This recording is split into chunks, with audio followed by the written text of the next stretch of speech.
പന്ന്യൻ രവീന്ദ്രൻ ഒരു ഫുട്ബോൾ ആരാധകരെ സംബന്ധിച്ച് വലിയൊരു സന്തോഷം നൽകുന്ന ഒരു വാർത്ത തന്നെയാണിത്. മെസ്സിയും ടീമും കേരളത്തിലേക്ക് എത്തുന്നു എന്നുള്ളത്. എത്രത്തോളം ഒരു ഫുട്ബോൾ ആരാധകൻ എന്ന നിലയിൽ താങ്കൾ അത് എത്രത്തോളം സന്തോഷത്തോടെയാണ് കേൾക്കുന്നത്? ഏറെ സന്തോഷമുള്ള കാര്യമാണ്. കേരളം പോലുള്ളൊരു നാട്ടിൽ ഫുട്ബോളിനെ അത്രമാത്രം സ്നേഹിക്കുന്ന മനുഷ്യരുള്ളൊരു നാട്ടിൽ എന്ന് പറഞ്ഞാൽ ലോക ഫുട്ബോൾ നടക്കുമ്പോൾ മെസ്സിയെപ്പോലുള്ള കളിക്കാരുടെ വലിയ കട്ടൗട്ടർ വെച്ചുകൊണ്ട് ആഘോഷം നടത്തുന്ന ഒരുപാട് ആരാധകരുള്ള നാടാണ് ഈ നാട്. ഈ നാട്ടിൽ ലോകത്തിലെ ഇന്ന് ജീവിച്ചിരിക്കുന്ന ഏറ്റവും വലിയ ഫുട്ബോളർ അർജന്റീനയുടെ മെസ്സി, അദ്ദേഹം വരുന്നു എന്ന് പറയുന്നത് വലിയ ആഹ്ലാദത്തിന്റെ കാര്യമാണ്. അദ്ദേഹത്തിന് ഓരോ ചലനങ്ങളും നേരിൽ കാണാൻ നമ്മളിപ്പം ദൂരെ നിന്ന് വാർത്താ മാധ്യമങ്ങളിൽ കൂടിയും മറ്റ് ചാനലുകളിൽ കൂടിയും കാണുന്നതല്ലേ ഉള്ളൂ. ഒരു മാറ്റം ഉണ്ടാവുന്ന വലിയ കാര്യമാണ്. ജനങ്ങളത് അത്ര ആവേശത്തോട് സ്വീകരിക്കും. അതിന് എല്ലാ സ്വാഗതവും നമ്മുടെ നാട്ടിന്റെ ഭാഗത്ത് ഉണ്ടാവുമെന്ന് പൂർണ്ണമായ പ്രതീക്ഷയുണ്ട്. ഒരു കാര്യം കൂടി ചോദിക്കട്ടെ, നമ്മളോട് കുറച്ചു മുമ്പ് ചില ആരാധകരൊക്കെ സംസാരിച്ചു. അവരൊക്കെ പറയുന്ന അല്ലെങ്കിൽ അവരൊക്കെ പങ്കുവെക്കുന്ന ഒരു ആശങ്ക, ഇത്രയും വലിയൊരു താരങ്ങളൊക്കെ ഇങ്ങോട്ടേക്ക് എത്തുമ്പോൾ അവർക്ക് പറ്റിയൊരു അനുകൂലമായ ഘടകങ്ങളൊക്കെ കേരളത്തിൽ ഉണ്ടാവണം, അല്ലെങ്കിൽ ഗ്രൗണ്ട് ഉൾപ്പെടെ ആ രീതിയിൽ സജ്ജമാക്കണം എന്നൊക്കെ ഉള്ളൊരു ആശങ്ക അവർ പ്രകടിപ്പിക്കുന്നുണ്ട്.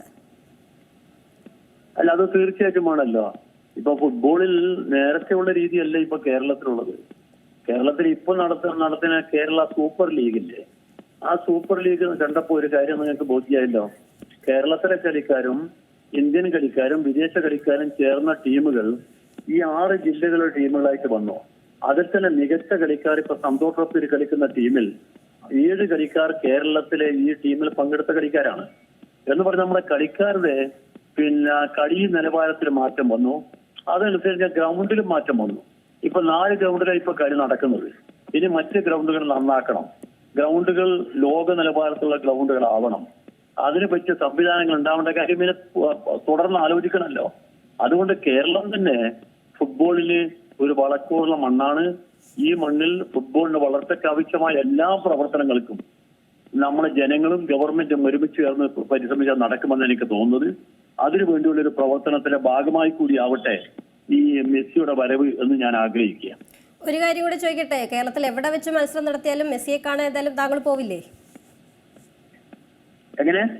കേരളത്തിലെ ഏത് ഗ്രൗണ്ട് ആണെങ്കിലും മെസ്സിയെ കാണാൻ താങ്കൾ നേരിട്ട് തന്നെ പോവില്ലേ മത്സരം കാണാൻ? അത് വരുന്നതനുസരിച്ചിരിക്കട്ടെ. അത് ആ സമയത്ത് നമുക്ക് പറയാം. എന്തായാലും മെസ്സി എന്ന് പറയുന്ന ആ താരത്തെ നമ്മൾ കേട്ടിട്ടേ ഉള്ളൂ. കാണാനൊരു സന്ദർഭം ഉണ്ടാവും എന്ന് പറഞ്ഞാൽ ജീവിതത്തിൽ ഒരു അഭിലാഷമാണത്. അത് നമുക്ക് അതിനുള്ള വഴി എന്താണെന്നുള്ളത് നമുക്ക് അന്നേരം നോക്കാം കേട്ടോ. ശരി, വളരെ നന്ദി ശ്രീ പന്ന്യൻ രവീന്ദ്രൻ. എന്തായാലും രാഷ്ട്രീയക്കാർക്കിടയിലെ വലിയ ഫുട്ബോൾ ആരാധകരിലെ ഏറ്റവും പ്രമുഖരായ പന്ന്യൻ രവീന്ദ്രൻ തന്നെയാണ് നമ്മളോട് ടെലിഫോൺ ലൈനിൽ ചേർന്നത്. ഏറ്റവും പുതിയ വാർത്തകളും വിശേഷങ്ങളും വിരൽത്തുമ്പിലറിയാൻ സീ മലയാളം ന്യൂസ് എല്ലാ ഡിജിറ്റൽ പ്ലാറ്റ്ഫോമുകളിലും ലഭ്യം.